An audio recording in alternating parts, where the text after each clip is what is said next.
pita pamoja na tamaa zake, bali yeye afanyaye mapenzi ya Mungu adumu hata milele. Bwana Yesu asifiwe. Amen.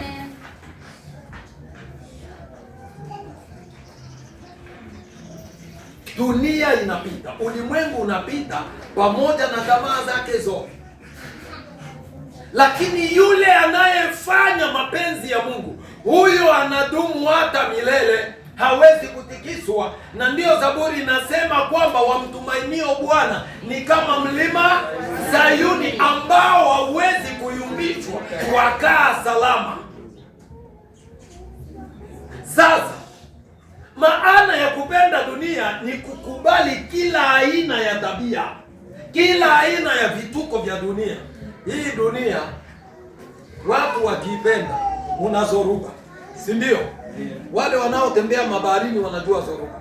Muna vimbunga, unasikia kimbunga Katarina, kimbunga tsunami, watu wanakufa mamilioni na mamilioni, na wewe unaipenda hii dunia. Muna mafuriko, unakuta watu wengine, unasikia watu wamekufa hivi, wamepelekwa na mafuriko. Hii dunia muna magonjwa, ndiyo maana mahospitali zimejengwa, na wewe unaendelea kuipenda. Mahospitali zipo pale kwa sababu ya dunia ni ya magonjwa. Hii dunia imejaa vita. Hata saa hii ndo chanzo cha sisi kuwepo mahali hapa. Labda tusingejuaga hii udongo hata siku moja. Huko kwetu Kongo ulionaga wapi? Kuanza Januari mpaka Disemba hamujaona mvua. Mlionaga hiyo nchi? Tusingeona nchi kama hii kama si vita. Kwa hiyo dunia imejaa vita, dunia imejaa jua kali. Ndio maana Mungu alituleta akatutoa kule kwetu kunanyesha kila siku, akatuleta hapa ambapo jua inapiga kama itachemsha ubongo. Tuangalie vimbunga. Hizo ndo matatizo, tabia za dunia. Tabia za dunia ndizo hizo: chuki, uhasama, kiburi. Unakuta huyu na huyu wanagombana. Hizo zote ni tabia za nini? Za dunia. Na ikiwa umependa dunia, ina maana umependa na hizo vitu vyote.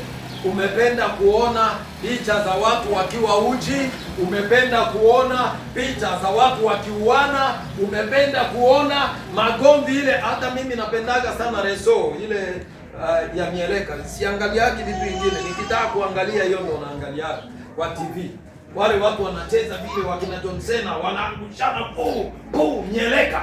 Hiyo yote michezo ni ya duniani. Hakuna mchezo kama huo katika mbingu ya Bwana au katika maisha ya kiroho. Maisha ya kiroho kuna utulivu, kuna usalama, na kwa sababu mtu amemtegemea Kristo hawezi kuyumbishwa na hizo vimbunga. Angalia jirani yako, muulize, wewe ni wa dunia au unampenda Bwana? Maana kila anayempenda Bwana hawezi kuyumbishwa na hivi vimbunga. Hivi vimbunga vinatuyumbisha kwa sababu tunapenda dunia. Amen. Siku moja mzee mmoja akasimama amelewa, na kuna kijana alikuwa amekufa. Watu wanataka kwenda mazishi, yeye ameenda kulewa. Akaanza kusema kwa sauti kubwa, mwenye amekufa ndo pumbavu.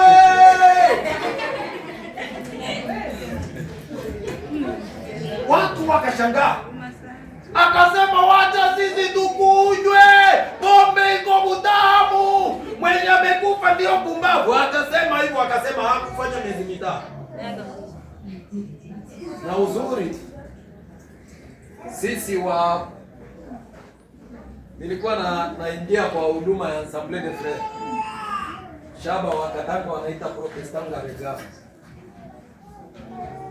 Tukaja kuitwa, sisi tunazika. Ukiniita niende kuzika hata hapa, mtu amekufa, wengine niko nazika hapo hata sijui ni wa wapi. Mimi nazika, nitakutula injili pale, nimepata nafasi ya kuhubiri, ninahubiri na biashara inaisha. Wewe utaenda kujuana na Mungu mwenyewe. Hiyo hainihusu. Hivi vyote vyenye tunasimamana wachungaji, unasikia huyu ameenda mbinguni kabisa, alikuwa mtu wanaona wapi? Wengine tu ni ile majonzi tu tunaona. Sasa unasema ufariji watu wanalia wengi, useme bila shaka musilie, huyu ameenda mbinguni. Mbingu ya nani? Watendao mapenzi ya Mungu, hao ndio wanaoenda. Wale waliompokea Kristo. Kuko watu anaweza kuhubiri miaka yote na hajawahi okoka. Anaweza kuingia kanisa tangu azaliwe na hajawahi okoka. Anaweza kuimba na hajawahi okoka. Nilipoenda kumzika pale, watu wakawa wako na huzuni kabisa. Nikasema miezi mitatu iliyopita huyu jamaa alisemaga mwenye amekufa ni nani? Ndiye mjinga. Sasa sijui tumuite mjinga na yeye au tuseme aje. Watu wakapi. Sasa tena ameanza sindikali. Nikasema hii njia inaenda watu wote. Kama Mungu mwenyewe Kristo alikuja akaipitia hii njia, ina maana hakuna mtu mwenye anaweza epa. Kulikuwa na babu yetu katika kijiji chetu, alikuwa mtaalamu, mchawi mkubwa. Wachana na hii uchawi yenu ya Kalobeye hii ya kusumbua watu usiku. Yeye alikuwa mchawi mkubwa. Tulikuwa na hadisia tukiwa wadogo kwamba akinyosha kidole hivi ndege wanaganda. Na baada ya siku ngapi? 3 nitafufuka. Na mkiona naenda siku 3 imepita sijarudi, useme huko kuna wanaume. Ina maana huko kuna wanaume kuniliko. Huyu mzee alisumbua. Kuna wengine wametoka kwa hiyo kijiji yangu hapo, wameshajua wachukua huyu mzee wako hapa. Mzee alikuwa anakufa asubuhi. Watu wanatangaza mzee amekufa, mzee amekufa. Kufika saa 6 tena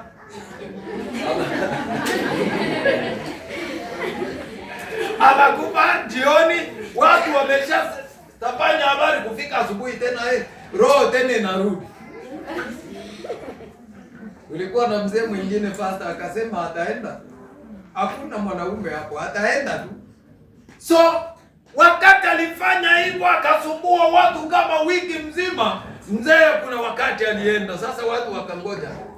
Vipi hajazinduka tena? Wapi? Vipi hajazinduka? Siku ikapita.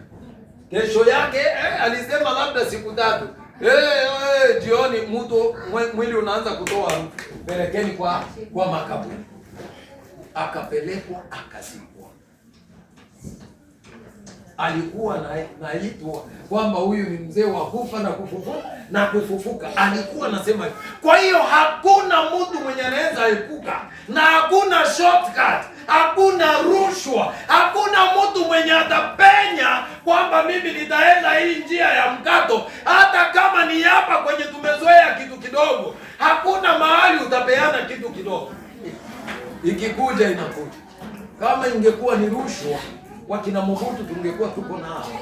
Wakina Muammar Gaddafi tungekuwa tuko nao. Wakina George Washington tungekuwa tuko nao. Wale wote matajiri wakubwa wasingekuwa na kufa. Hata huyu mzee mwenye atazikwa kesho tungekuwa tuko naye. Bwana Yesu asifiwe. Amen. Lakini kwa sababu hakuna mtu mwenye anaweza kuzuia destiny ya Mungu, hakuna mtu anaweza kusimamisha kalenda ya Mungu. Ni Mungu mwenyewe peke yake ndiye anajua siri ya kesho. Msiipende dunia.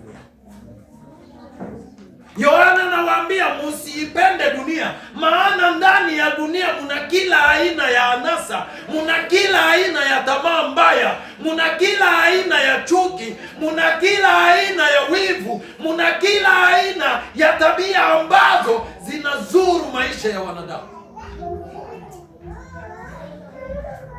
Unakuta mtu siku moja, kuna mtu akasema tuko kwa baraza ya kanisa hivi. Anasema mimi nachukiaga huyu mchungaji sana. Nikamwambia hata unichukie wewe, hakuna mahali unanipeleka. Aliyeniita ni Kristo na yeye mwenyewe ndo anajua ananipeleka wapi. Nikamwambia utaacha chuki yako, itakuwa haina nini? Haina maana. Maana hauna uwezo wa kuchukia creative divine. Kiumbe ambacho Mungu aliumba, Mungu ameweka, Mungu ameandaa. Hata awe mtoto wako uliyemzaa, una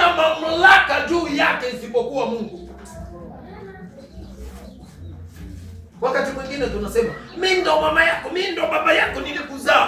Na useme utoe sheria katika makusudi ya Mungu. Usitoe razi katika makusudi ya Ibilisi. Utaangamiza kizazi. Maana kinywa hiki tulicho nacho kina kurasa mbili. Yakobo anatuambia katika ile sura ya 3 kwamba kuna ukurasa wa laana na kuna ukurasa wa baraka. Katika hiki kinywa tunaweza kulaani watu, na katika kinywa hiki tunaweza kubariki na kumhimidi Mungu.